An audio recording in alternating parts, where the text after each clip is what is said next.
Assalamualaikum warahmatullahi taala wabarakatuh dan selamat sejahtera. Baik, bertemu kembali kita pada topik mikroekonomi, iaitu di mana di bawah topik pendapatan negara, iaitu topik kelemahan data pendapatan negara. Okey, kelemahan data pendapatan negara. So sebelum saya nak terangkan apa itu kelemahan data pendapatan negara, so saya nak menerangkan terlebih dahulu taraf hidup sesebuah negara bergantung kepada jumlah barang dan perkhidmatan yang dapat dinikmati oleh rakyatnya. Okey, kalau jumlah barang dan perkhidmatan yang dapat dinikmati oleh sesebuah negara tu sikit ataupun rendah, menunjukkan taraf hidup sesebuah negara itu adalah sangat rendah. So di sini kelemahan membandingkan pendapatan negara antara negara, ada, cuba kita lihat ada berapa ya. Okey, so ada 6 ada 6 kelemahan membandingkan pendapatan negara antara negara, iaitu perbezaan kos sara hidup, perbezaan masa rehat, perbezaan komposisi keluaran negara, perbezaan agihan pendapatan, perbezaan jumlah kegiatan yang tidak dapat dipasarkan, dan perbezaan saiz penduduk. Okey, kita pergi satu persatu. Baik, yang pertama, kalau kita lihat perbezaan kos sara hidup, tengok pentingnya wang ni kan dalam kehidupan kita. Perbezaan kos sara hidup. Penduduk yang mempunyai kos sara hidup yang lebih tinggi perlu peruntukan wang yang banyak untuk menampung keperluan asas seperti makanan, pakaian dan tempat tinggal. Negara yang mempunyai kos hidup yang rendah mempunyai taraf hidup yang lebih tinggi dari negara yang mempunyai kos hidup yang tinggi. Faham tak maksud saya? Okey, di sini negara dia, kita bagi contohlah, dua negara ni mempunyai pendapatan negaranya adalah sama. Mempunyai pendapatan negaranya adalah sama. Tetapi kos hidup di negara A ni, kos hidup dia tinggi. Tapi kos hidup di negara B ni adalah rendah. Maka taraf hidup di negara A ni, maksudnya taraf hidup dia rendah lah. Macam tu. Itulah kelemahan pendapatan negara ni, antara negara ni. Pendapatan negara dia adalah sama, tapi bila perbezaan kos sara hidup menyebabkan taraf hidup dia tu akan menjadi rendah bergantung kepada kos sara hidup dia. Kalau kos sara hidup dia tinggi, pendapatan negara dia sama, so dibahagikan pula. Memanglah taraf hidup negara yang kos sara hidup dia tinggi tadi, taraf hidup dia rendah. Itu dia kelemahan pendapatan negara yang melibatkan kos sara hidup. Okey, perbezaan yang kelemahan yang kedua adalah perbezaan masa rehat.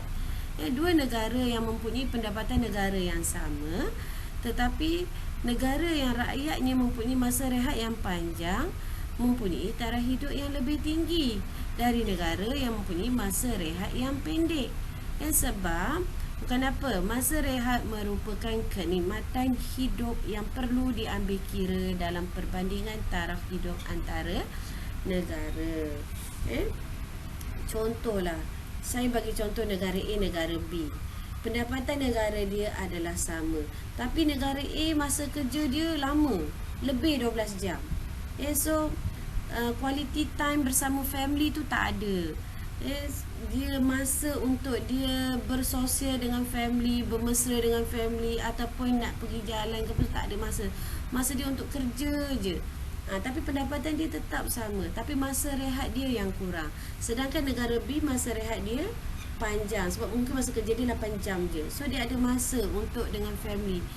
Sebab itu kita panggil taraf hidup untuk negara B ni adalah lebih tinggi, sebab masa rehat dia adalah panjang. Itu dia kelemahan yang kedua. Baik, kelemahan yang ketiga adalah perbezaan komposisi keluaran negara. Perbezaan komposisi kelemahan pendapatan negara yang ketiga. Negara yang mempunyai komposisi keluaran barang dan perkhidmatan yang banyak memberi faedah secara langsung kepada rakyat menikmati taraf hidup yang lebih tinggi berbanding negara yang barang dan perkhidmatannya kurang manfaat kepada rakyat. Okey. Baik. Seterusnya kita pergi kepada kelemahan yang keempat, iaitu perbezaan agihan pendapatan. Dengan pendapatan negara yang sama, taraf hidup sesebuah negara yang agihan pendapatan yang setara adalah lebih tinggi berbanding dengan negara yang mempunyai jurang pendapatan yang lebih besar.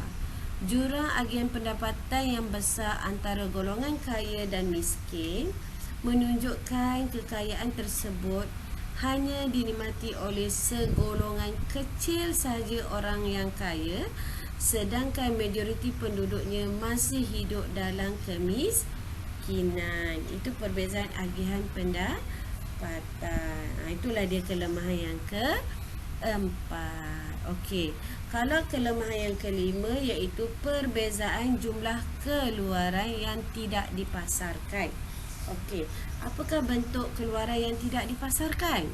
Iaitu penghitungan pendapatan negara tidak mengambil kira nilai kegiatan yang tidak dibayar dengan wang, seperti pertanian sara diri atau untuk kegunaan sendiri.